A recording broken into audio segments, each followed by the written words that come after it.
Alright mga idol, magandang araw sa ating lahat. At ito na naman tayo mga idol sa ating biyahe sa oras na ito. McKinley uli. Mag-i-EDSA tayo ngayon.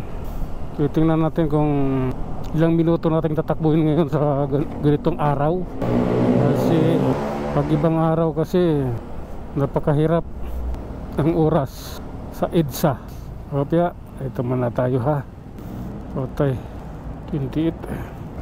Ayan mga idol, tuloy tayo. At tulad na sinabi ko sa inyo, nasa EDSA tayo dito sa may McKinley, Ayala. Diretsohin natin ito mga idol. Bakit ganun yung ano ko, blind spot na side mirror ko? Kaya magpangit eh. Sa kanan, sa ilalim nakatutok. Tingnan natin ha. Diretso lang tayo mga idol. Saan ba tayo pwedeng huminto? Pachichikin kung ayusin ko muna.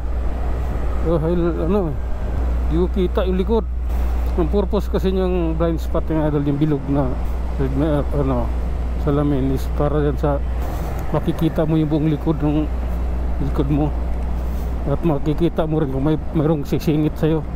Yan yung purpose niya na idol. Okay. Ayan. Umataw si kaibigan. Lalay. Hopya. Okay, doon tayo sa may ano, doon tayo puporma mga idol sa may harap sa may MMDA. Kasi mayroon ng harang dito eh, yung sa bike lane. Okay, tuloy tayo mga idol. Yan, medyo kita ko na, hindi ko mali pa rin. Bakit pa paano, kita ko na konti. Okay na yan, basta ano lang, matanaw mo lang. Magandang ano na yun, pangitain.